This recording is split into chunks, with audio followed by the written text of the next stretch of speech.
I also remember in my lifetime listening to the very first Republican convention on a small black and white TV that my mom and dad had just purchased. I remember getting very excited about the fact that there were so many people and they were having such a grand time. And it was the nomination of Eisenhower that I was watching on television and listening to live when it was happening. I don't know where in the United States, but it wasn't in Michigan where I was. I remember listening in on the phone. The phone has changed so much since I was a little girl. When I would stay with my grandparents, there was this wooden box on the wall, and every once in a while it would jingle, jingle, jingle. And depending on the length of the jingles or the shortness of the jingles or how many of each of the jingles there was, that was who was being called. And so I learned that if my grandmother was going to call my aunt, who lived about a mile down the road on another farm, she would crank that machine a long time, and a short. And that would ring my aunt. That was her ring. 2 longs and a short. I also would understand that grandma's ring was 3 shorts. Ring, ring, ring. And if we heard ring, ring, ring, we knew someone was trying to call grandma, and we'd answer the phone. Well, that went away, and then we had phones that would sit on a table, and instead of cranking the ring, you would use a rotary dial, and you would dial the number, and you'd listen to it click, click, click as it went around, and people had numbers, and we had to pay for long distance, and we had to make sure that we had all of the digits in the right order. So we had to learn phone numbers. Nothing like we do today. If you ask me the phone number of some very important people in my life, I would probably say, I don't know what their number is. I'll have to look it up, because all I do is say, call so-and-so, and it comes right up. I don't even have to think about a number.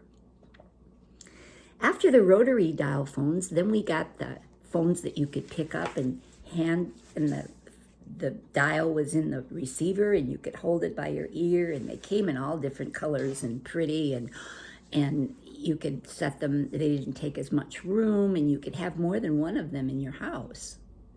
I remember when I was working for the State Department in South Dakota, I worked for an agency where I had to travel to schools in different places, and we didn't have cell phones at that time. We had bag phones.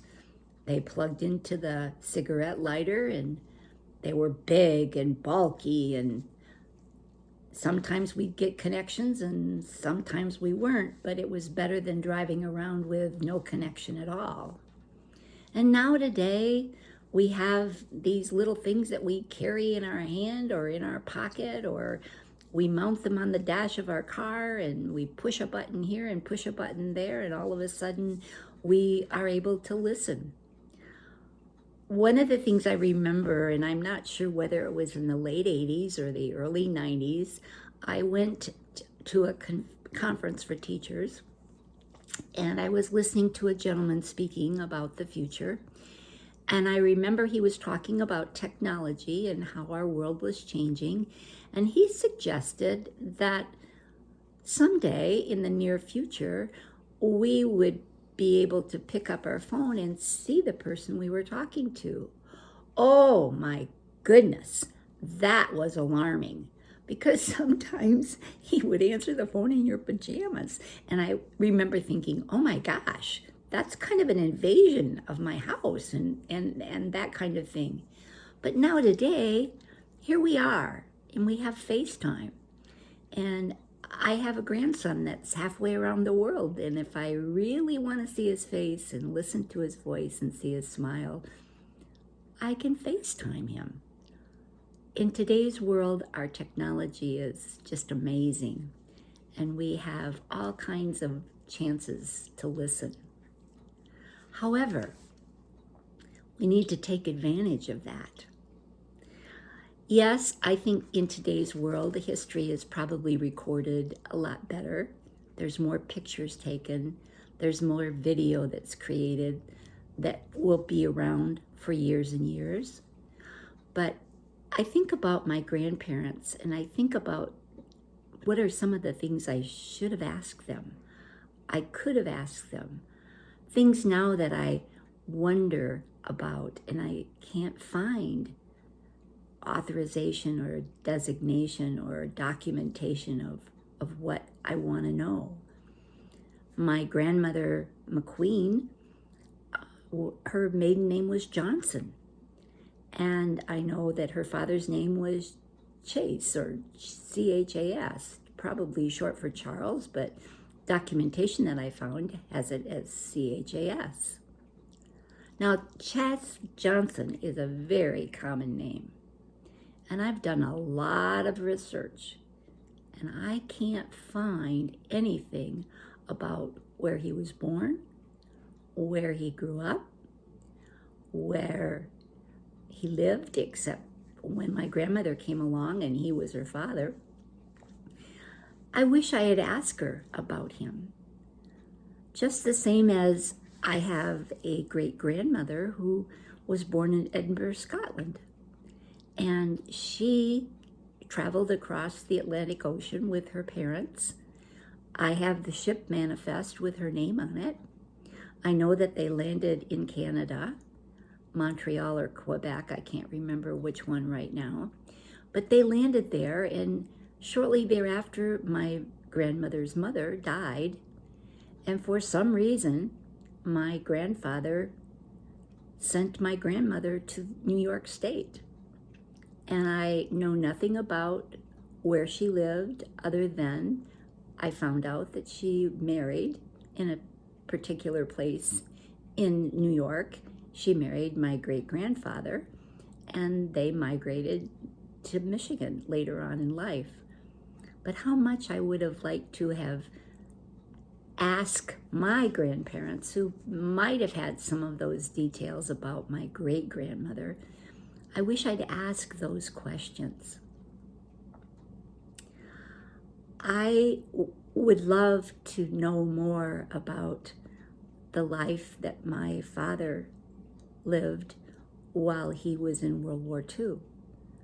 My dad never talked about the war very much.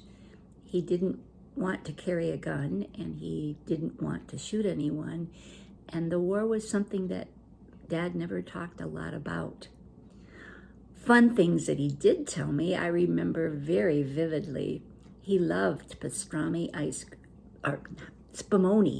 cream. He loved Spumoni ice cream because when he was stationed in Italy, that was something that he learned to eat and learned to love. And when I was a little girl, I remember that if he really wanted something special, he'd go to the store and get that kind of ice cream. I also know that he got caught in a bomb raid when he was in Naples, Italy, and he and his friends were sitting at a table in a small restaurant, and they were eating, and all of a sudden the bomb raid signals went off, and everyone in the restaurant rushed at my dad and the men and at his table, and they pushed them out of the way, and they lifted the table away, and they opened a tunnel, and they all went down into the air raid shelter underneath the restaurant. And since my dad and his buddies were military, they of course left the restaurant and went outside, and my dad told about how he laid under a truck without his helmet on because he never wore his helmet and he didn't have a gun, and that's how they went through that air raid. Quite a story. Quite a story that unless I had listened, or unless maybe I asked a question, I never would have known that story. One of the things that we can do when we're young, or even when we're not so young, is we can learn that there are people in our lives that have stories. They have things that they can tell us. They have perspectives that they can give. They've lived through some things that we don't know much about.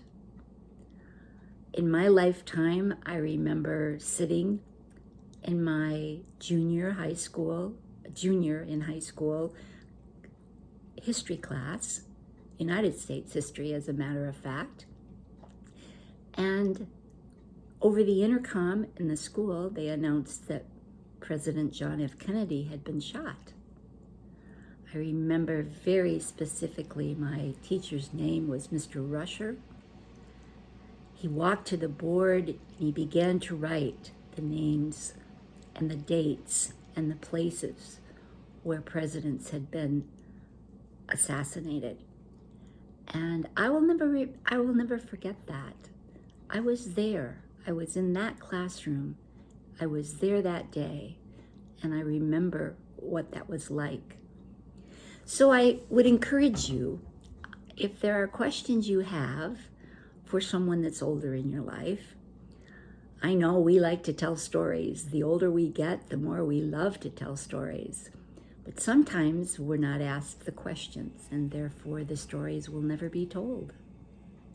I encourage you to think about asking those questions. As I said in my first episode, I'll never write a book, but I have a lot of stories. And I know that you have people in your lives that can tell you things that you will want to know someday. You'll question someday. And if you've taken the time to listen to those people, you'll find that there's much to be learned, much to be heard. And if you ask the question, you may get some of that information. So in the meantime, until I see you again, live your faith, love yourself, and love others. And until then, consider the point.